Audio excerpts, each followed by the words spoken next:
paz a todos os irmãos que estão reunidos em seus lares com as suas famílias. E hoje nós vamos estar refletindo um pouquinho mais da palavra de Deus, meditando nela, pois é dele que vem o nosso refúgio, é dele que vem a nossa fortaleza, o nosso socorro bem presente na hora da adversidade, como o pastor Geandre havia lido na palavra de Deus.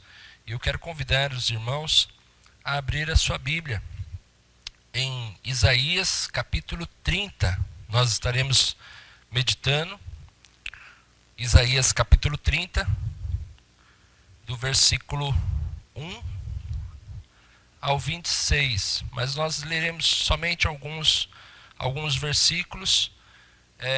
Estaremos refletindo sobre o que Deus quer falar aos nossos corações neste dia.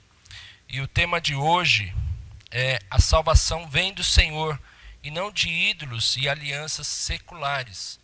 A salvação vem do Senhor e não de ídolos e alianças seculares. Então, Isaías capítulo 30, do versículo 1 ao 22. Antes de nós lermos o texto, e nós vamos ler alguns versículos, nós precisamos entender um pouquinho sobre aqui a nação de Israel. Então Deus havia escolhido um homem chamado Abraão e havia prometido a esse homem que ele saísse da sua casa, da sua parentela e fosse para um lugar que Deus havia prometido. E através desse homem, chegando já perto dos 100 anos de idade, Deus havia prometido para ele que daria um filho, e desse filho sairia ali uma grande nação. Então Abraão confiou nessa promessa, aguardou pela promessa de Deus, passaram-se 25 anos, e aí o Senhor deu esse filho para Abraão, chamado Isaque. E nós sabemos um pouquinho da história do povo de Israel, o que veio a acontecer de Isaque, Jacó, e ali nós vemos uma nação sendo formada, crescendo, e onde eles chegaram ao Egito, ficaram escravos ali por quase 400 anos, e depois nós vemos a nação sendo liberta ali de Faraó, e nós vemos também o povo passando por experiências com Deus, no deserto, onde ali eles ficaram por 40 anos, e eles puderam ver o cuidado, o poder de Deus, e depois, devido à desobediência da primeira geração, somente a segunda geração do povo de Israel pôde entrar na terra prometida. Quando Deus deu a terra para o povo, Deus ali, houve momentos em que o povo se afastou de Deus, houve momentos em que o povo seguia as suas próprias leis, faziam as suas próprias leis. Depois nós vemos que Deus, o povo rejeita a Deus como Senhor, como rei da nação, e Deus prepara para eles ali um novo rei, um rei chamado Saul. Mesmo assim, Saul não quis obedecer a palavra de Deus, e Deus levanta um homem segundo o coração dele, que é Davi. Nós vemos, passado o tempo, Davi, ele perto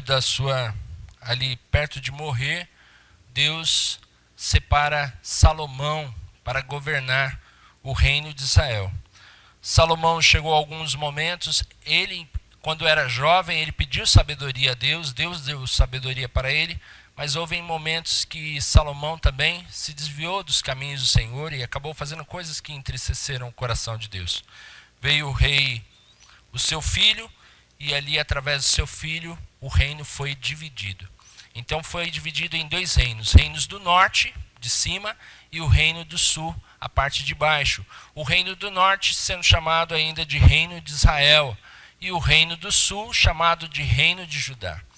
Nós, entendendo um pouquinho sobre a história da nação de Israel, nós vemos aqui que Isaías, ele está falando agora com a nação de Judá, porque a nação mesmo, o reino do norte, o reino de Israel, havia sido dispersado. O povo acabou abandonando a Deus, acabou esquecendo-se do Senhor, se entregando à prostituição, à idolatria, e aí o povo acabou sendo dispersado por uma nação que estava dominando várias nações, que era o reino da Assíria. A Assíria estava dominando e ali a Assíria acabou fazendo com que todos os povos que eram do reino do norte fossem dispersados. E o reino de Judá era um reino de altos e baixos. Haviam reis que eram tementes a Deus, mas haviam também reis que não desobedeciam ao Senhor. De 19 reis que governaram a nação do sul, que é o reino de Judá, de 19, somente 5 eles se empenharam por reforma, somente 5 foram fiéis ao Senhor, mas por pouco tempo também. Nós vemos que 2 acabaram abandonando a fé e 3 passaram a ser maus e destruíram tudo aquilo que haviam feito. Veja só, né? A história que nós vemos há mais de 4.000 anos atrás, 3.000 anos atrás, nós vemos essa história hoje se repetindo nos nossos dias, não somente no Brasil, mas nas nações, né? Os povos ali perdidos, muitas vezes fazendo as coisas por sua própria conta, sem consultar e sem buscar o Senhor. O reino de Judá, além de se afastar do Senhor, ele deixou de confiar no Deus Todo-Poderoso, fazendo aliança com o Egito, a fim de se proteger da Assíria. Então eles, com medo da Assíria também ali destruir a eles e dispersarem, eles foram buscar socorro na nação do Egito. E esse é o cenário histórico, político e espiritual do reino de Judá. Um declínio moral, um declínio político e espiritual. O autor aqui que nós vimos é Isaías, e esse livro ele foi escrito por volta de 740 a 680 a.C. Então aqui nós temos um cenário panorâmico, histórico, político e aqui também espiritual da nação de Israel, do povo de Judá. Agora nós estaremos lendo o capítulo 30, do versículo 1 ao 3. Capítulo 30, versículo 1 ao 3, que diz assim: Ai dos filhos rebeldes, diz o Senhor, que executam planos que não procedem de mim e fazem alianças sem consultar o meu espírito, para acrescentar pecado sobre pecado. Eles descem ao Egito sem me consultar, buscando refúgio em Faraó e abrigo à sombra do Egito. Mas o refúgio de Faraó se transformará em vergonha para vocês, e o abrigo na sombra do Egito resultará em humilhação. Aqui o Senhor mostra para os governantes, tentando alertá-los através do profeta Isaías, mostra para eles que eles estão simplesmente se afastando do Senhor e buscando ajuda na força humana. A palavra de Deus em Jeremias nos diz assim, que maldito é o homem que confia no homem e faz o seu braço a sua força, cuja confiança está somente no homem. Isso é a pior coisa, isso é a maior tragédia que o homem pode cometer. Então eles executam planos que não procedem de mim. É assim que o Senhor está dizendo na palavra dele. E se nós olharmos e pensarmos e refletirmos hoje, os governantes de todas as nações e os povos deveriam ter feito planos, o que deveriam ter feito antes de fazer qualquer plano? De tudo isso que nós estamos vendo, de tudo isso que nós estamos presenciando nesse mundo, essa pandemia e tudo mais, o que as nações, o que os governantes deveriam ter feito antes de fazer qualquer plano? Então, na palavra de Deus, em Provérbios, capítulo 16, versículo 1 ao 3, nós temos a resposta. O coração do ser humano pode fazer planos, mas a resposta certa vem dos lábios do Senhor. Todos os caminhos de uma pessoa são puros aos seus próprios olhos, mas o Senhor sonda o espírito. Entregue as suas obras ao Senhor, e o que você tem planejado se realizará. Então o segredo para que as nações elas possam ser bem-sucedidas é entregar as suas obras ao Senhor. Infelizmente nós vemos isso, que muitas nações elas não buscam ao Senhor em primeiro lugar, e elas estão sofrendo por causa disso. Mas o Senhor quer ajudar. O Senhor, Ele não está com o coração, com as mãos fechadas para que não possa salvar, ou com os ouvidos tampados para que não possa ouvir o clamor de uma nação. Uma nação ela só é salva se ela reconhece o senhorio de Deus, reconhece Deus como soberano, como Senhor. E nós vemos aqui também que Deus, Ele quer mostrar para nós que nós, em tudo isso que estamos passando, nós também devemos estar confiando no Senhor. Nós devemos buscar o socorro do Senhor. Devemos nos prevenir, nos resguardar, devemos estar ali junto com as nossas famílias. Eu creio que tudo isso que está acontecendo é pela ordem do Senhor, porque a palavra de Deus diz que ninguém fala ou faz acontecer sem que o Deus eterno tenha decretado. Tanto as bênçãos quanto as desgraças vêm por ordem do Altíssimo. E se essas coisas estão acontecendo, é porque Deus, Ele não quer que a humanidade seja destruída. Quando Deus mandou o dilúvio, quando Deus permitiu ali também no Egito o tempo de 7 vacas gordas e depois 7 vacas magras, na verdade não foi para destruir a humanidade, sim salvá-la, porque a humanidade estava se destruindo, a humanidade estava se perdendo, e Deus deu um basta, e Deus quis salvar a humanidade. E nós cremos que o que estamos vivendo hoje, algo que nós nunca passamos por isso. Aqui no Brasil eu não me lembro de ter passado por isso, de tudo parar. Se estamos vivendo isso, é porque Deus, Ele quer falar com a nação, Deus quer falar com as nações, Deus quer falar aos nossos corações, e Ele quer trazer uma mensagem para nós. E a mensagem de Deus para nós é: entregue os seus planos ao Senhor. Não confie mais na sua própria força, capacidade. Não confie mais naquilo que você tem. Nós precisamos confiar totalmente no Senhor. Tudo isso mostra que vivemos num sistema muito frágil, que qualquer coisa nós podemos ficar aí, à mercê. Mas nós precisamos o quê? É nos agarrar ao Senhor. As promessas do Senhor, elas já estão ali na palavra, dizendo para nós: eu nunca o deixarei, jamais o abandonarei. A palavra do Senhor diz que Ele não tem prazer na morte do ímpio, e sim que ele se arrependa. Deus, Ele quer salvar a todos os povos.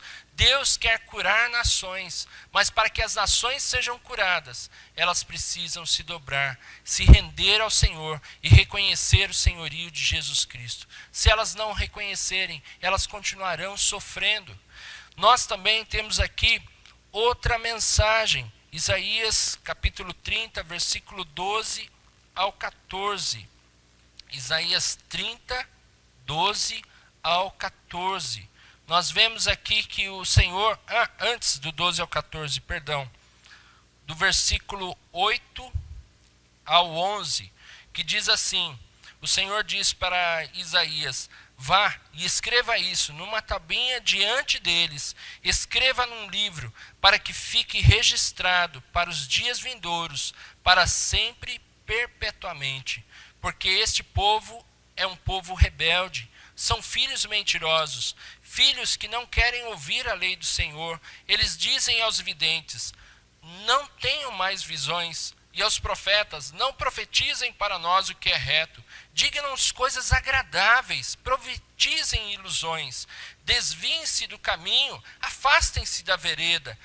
Não nos fale mais a respeito do Santo de Israel. Hoje nós temos visto muitas pessoas dizendo que querem ouvir coisas agradáveis. O profeta Jeremias também, não Isaías, falando também de Jeremias, ele diz assim: olha, tomem cuidado com os falsos profetas, pois eles dizem aos desobedientes palavras de esperança, palavras que motivem a eles e façam com que o coração deles continue rebeldes e desobedientes ao Senhor.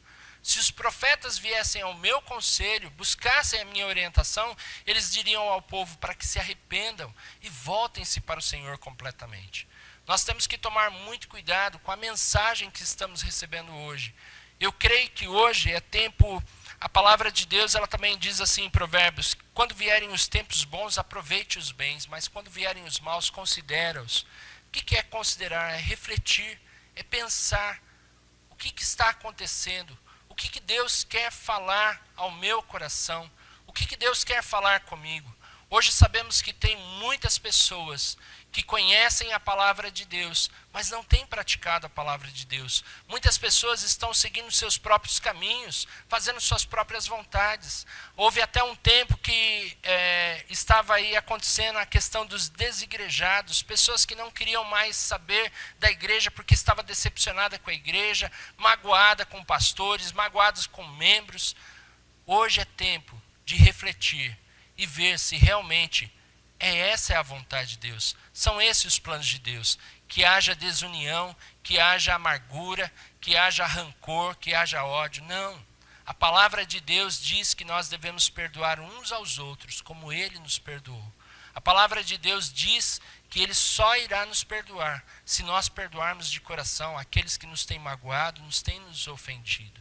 É tempo de voltar para o Senhor, voltar para o corpo de Cristo. Nós sabemos que o templo é um local somente de reunião, mas a igreja verdadeira é o corpo de Cristo. E quando nós não estamos ligados ao corpo de Cristo, nós estamos morrendo, nós estamos sofrendo.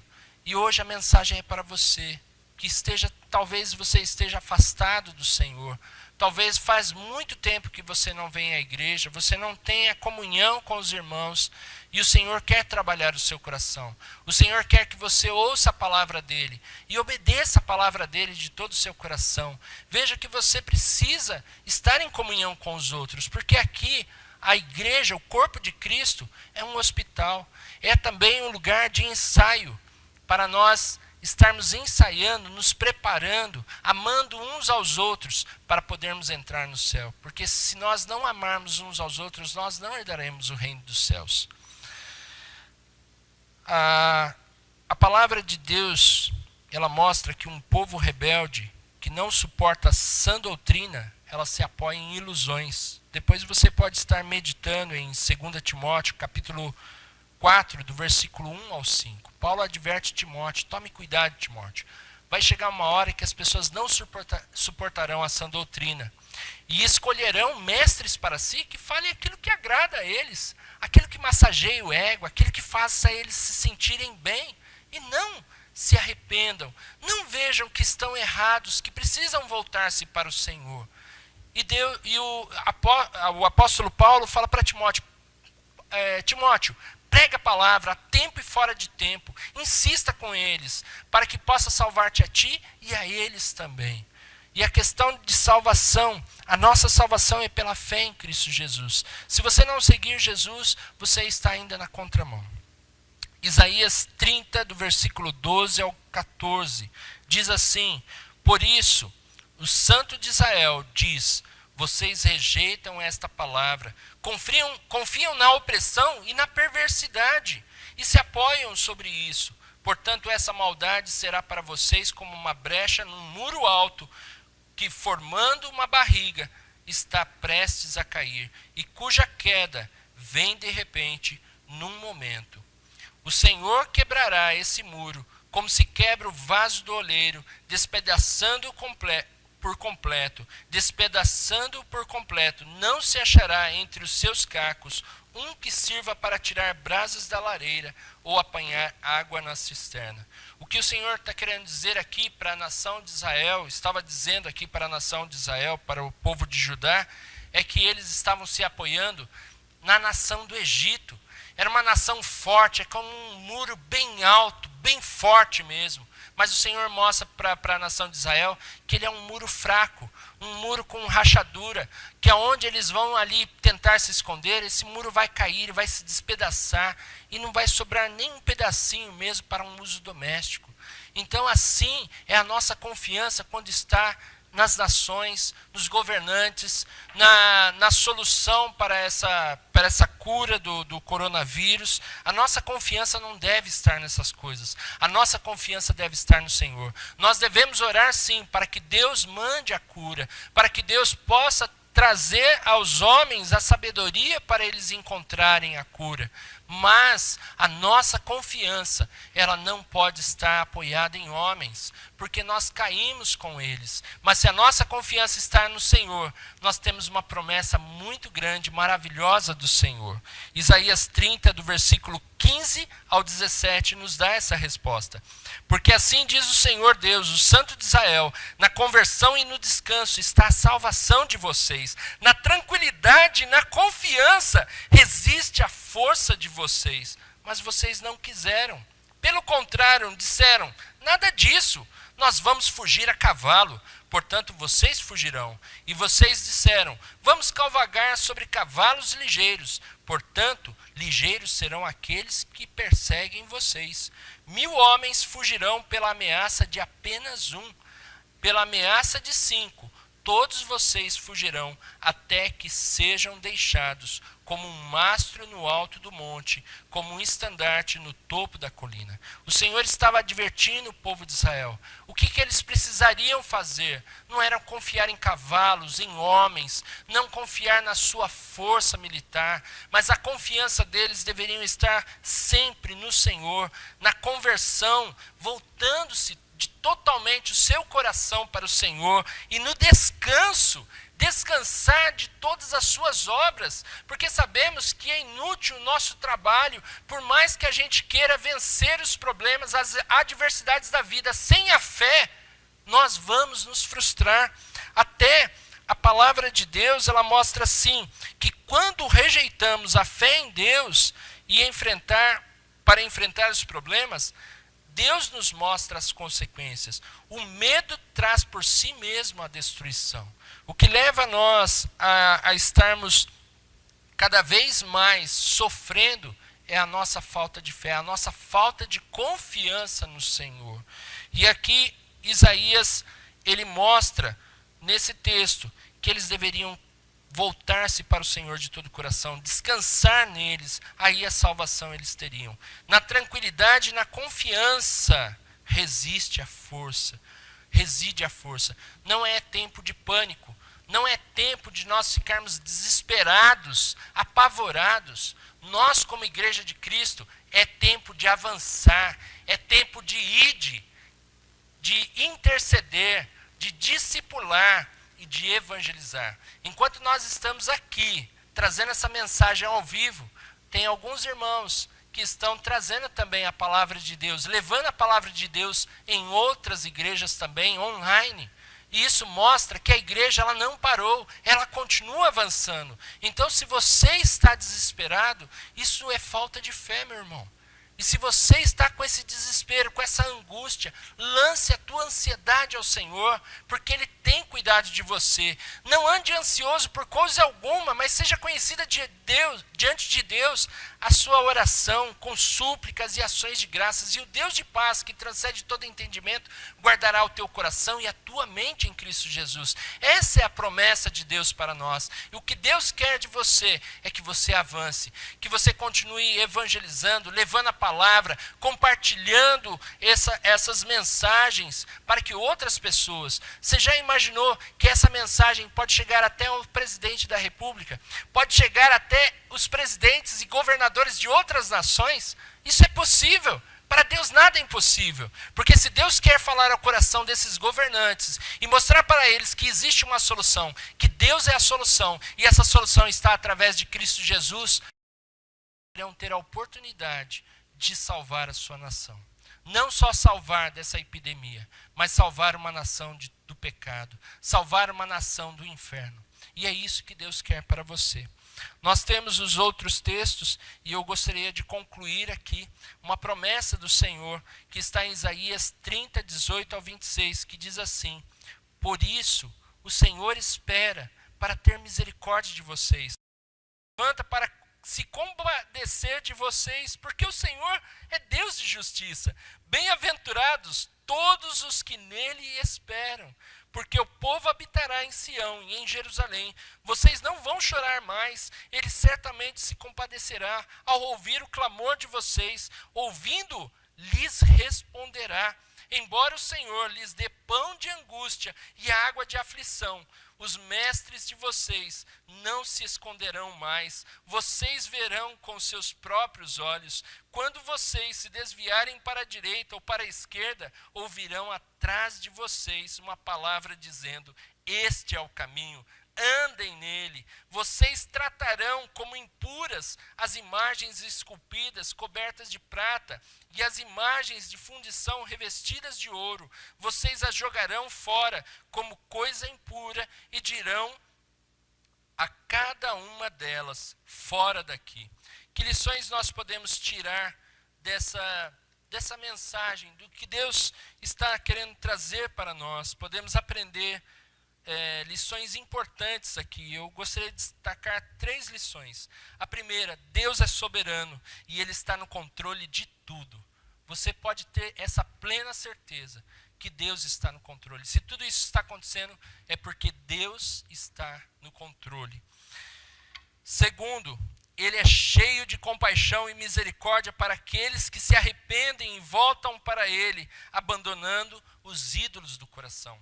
Qual tem sido o ídolo do seu coração? Você tem se apegado ao trabalho? Você tem se apegado às imoralidades desse mundo, às paixões, à lascívia, à devassidão? Você tem se apegado muito à sua família e deixado Jesus em segundo plano?